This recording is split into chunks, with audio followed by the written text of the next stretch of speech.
Hi guys, good morning. আমাদের আগের video যারা দেখেছো তারা জানো গতকাল আমরা মায়াপুর এসেছি।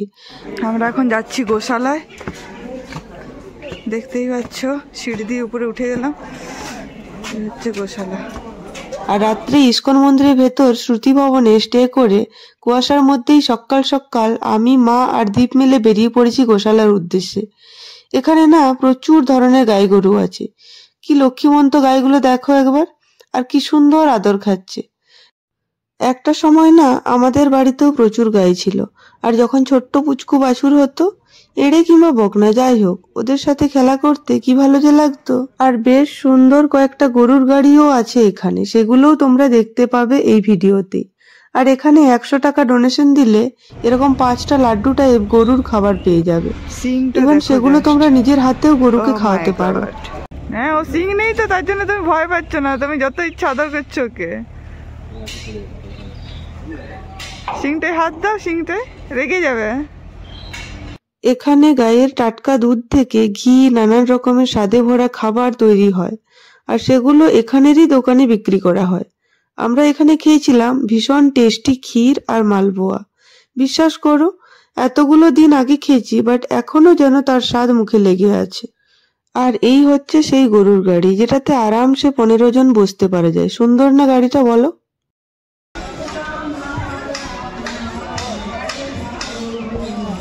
চলো এরপর আমরা মায়াপুর ইস্কন টেম্পলের বাইরে যা কিছু আছে সেগুলো দেখব। ইস্কন মন্দির থেকে মায়াপুর ফেরিঘাট পর্যন্ত 2 পা অন্তর প্রচুর মন্দির মঠ আছে, তো সেই কারণে আমরা আর এখানে টোটো বুক করিনি। ইভেন আমার মনে হয় হেঁটে গেলেই বেশি সুবিধা হয় এই মঠগুলো দেখতে। আর এই মঠগুলোর কারুকার্য জাস্ট অসাধারণ গাইজ। সত্যি কথা বলতে মায়াপুর এসে যদি এই মঠগুলো না দেখা হয় তাহলে মায়াপুরের অনেকটাই অধরা থেকে যায়। আর এই কাঁচের প্রদর্শনীটাও ছিল বেশ মজাদার, ভিডিও করা বারণ ছিল ভেতরটা। আর এই যে মন্দিরগুলো দেখছো, এখানে সব জায়গায় ঠাকুরের মূর্তির সামনে ক্যামেরা পুরোপুরি নিষিদ্ধ, তো সেই কারণে শুধুমাত্র মন্দিরের ভিডিওগুলোই দেখতে পাবে তোমরা।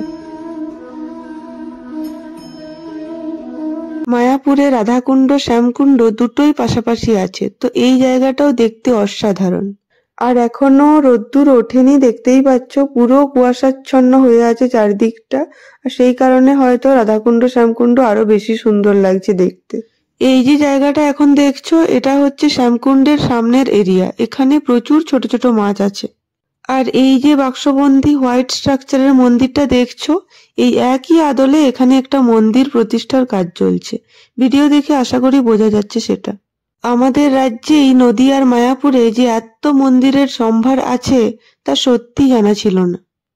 আর এই মঠগুলোর ভেতরেও দেখলাম অনেক ভবন আছে, অনেক রুম আছে, সেখানেও থাকার সুব্যবস্থা আছে। অনেকে আবার গ্যাস সিলিন্ডার, ওভেন সমস্ত জিনিসপত্র এনে রান্নাও করছে, বলা ভালো পিকনিক করছে। আর এই ব্যাপারটা না আমার বেশ ভালো লেগেছে।